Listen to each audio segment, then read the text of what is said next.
Al Capone is convicted of income tax evasion on this date. Welcome back to On This Day. Today is October 17th, 2023. It is the 290th day of the year. You got 75 days left in 2023. It is the 42nd Tuesday in the 42nd week and the 25th day of fall. You got 65 days left until winter. Today is National Pasta Day. National Pasta Day is celebrated every October 17th. The folks who created pasta definitely knew what they were doing. Hundreds of years of Italian tradition go into this simple meal. I'm getting ready to have pasta right now. We ordered Noodles and Company. They have buffalo mac and cheese and it's delicious. All right, let's see what else October 17th has given us. 1907, Marconi begins the first commercial transatlantic wireless service. I almost said macaroni because we were talking about pasta, but this was actually a radio service created by the first Marquis of Marconi, who was an Italian inventor and electrical engineer. He first used radio waves to transmit signals over a distance of several kilometers. He developed the technology in subsequent years to achieve greater range. This was like the beginning of the radio we know and love today. 1931, Al Capone is convicted of income tax evasion. In a landmark moment of American criminal history, notorious gangster Al Capone found himself convicted of income tax evasion on October 17, 1931. Capone was often referred to as Scarface due to the prominent facial scars, had long eluded justice despite being widely known for his involvement in organized crime during the Prohibition era. However, it was financial transactions that ultimately led to his downfall. The federal government, led by relentless efforts of law enforcement and prosecutors, managed to build a case against Capone that proved that he'd failed to pay income tax on his illicit earnings, which were estimated to be in the tens of millions of dollars. Now, at the time, that was an incredible amount of money. This conviction marked a significant victory for the government in its ongoing battle against organized crime and sent a powerful message that even the most powerful and infamous criminals were not above the law. Now, what's really interesting about this, that is why to this day, well, maybe not this case totally, but if you look at your taxes in your business or something like that, they actually ask you, did you make any money through illegal means? And they want you to mark yes or no, and how much was it? Therefore, they could stick it to you and make it easier for the government to seize your assets if you are convicted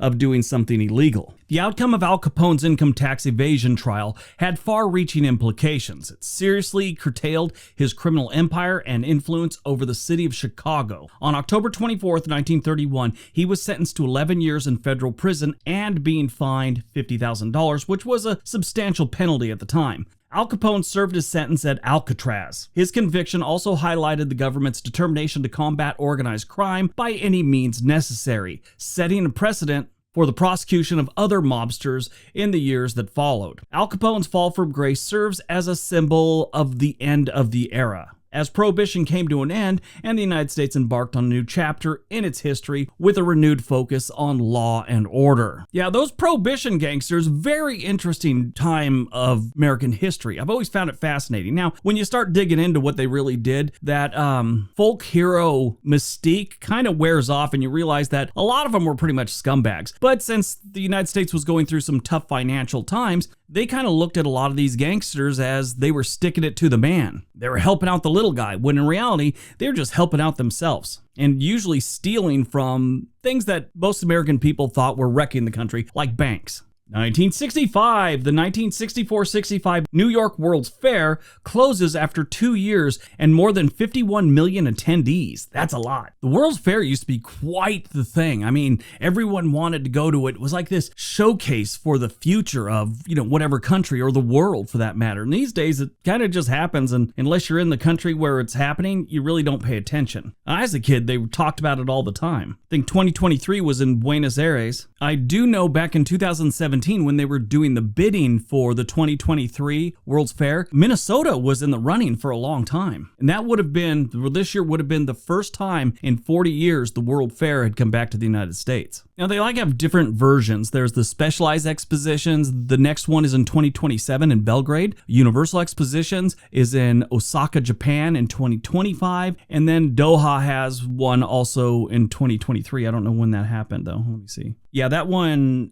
Oh, okay. That one starts October 2nd, 2023, and it's set to close March 28th, 2024. Like to see a normal World Fair come back to the United States. That'd be nice. 1979, the Department of Education Organization Act creates the U.S. Department of Education. 2019, drug dealers in Mexico force the government to back down on an arrest. Yeah, that's not dangerous at all. Movies released on October 17, 2014, Fury. This is a movie about a U.S. tank crew making its way through Nazi Germany, led by a tank commander, Don War Daddy Collier, who was played by Brad Pitt. This is a really good movie.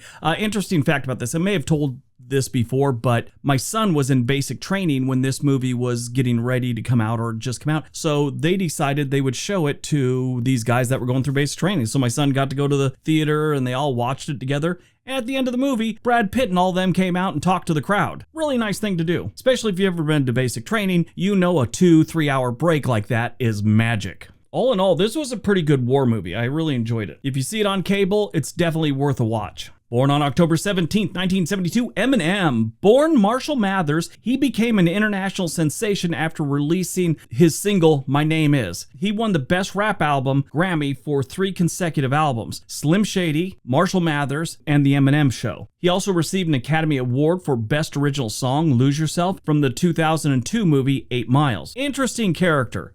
So he's a white kid from Detroit and got to the top of hip hop or rap for a while there. But he is very upfront about his life growing up in a trailer park near Detroit or something like that. And I saw this thing where he was with some people and they went to look at Rolexes. And he doesn't take care of his money. He has people to do that. He said he really doesn't understand money and he doesn't understand how much money he has a lot of the time. So they were looking at Rolexes. And keep in mind, at the time, he was probably worth tens of millions of dollars. And he looked at the price of these Rolexes, which I'm sure 30, 40, 50,000 or more. And the guys he was with were buying them. I guess they're big stars too or whatever. He had to call his financial guy. He's all, hey, I wanted to buy a watch and I don't know if I can afford it. Can I afford a watch? And he's all, what kind of watch is it? He goes, it's a Rolex. He goes, you could buy all the Rolexes in that store if you wanted to. And he's all, I wouldn't advise it, but if you want a Rolex, get a Rolex. And he's all, I just don't understand money. I don't care about it, which is very interesting. I'm not a big rap fan. It's never been my thing, but I listen to his stuff and I really like it.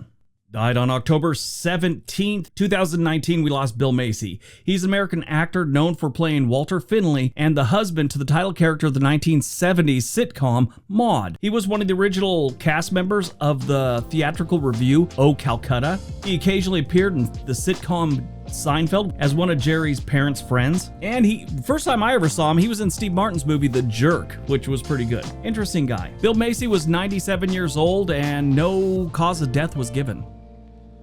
All right, that's today's video. Hope you guys enjoyed it. Hope you got some information out of it. Now go out, have a great day, and be nice to each other.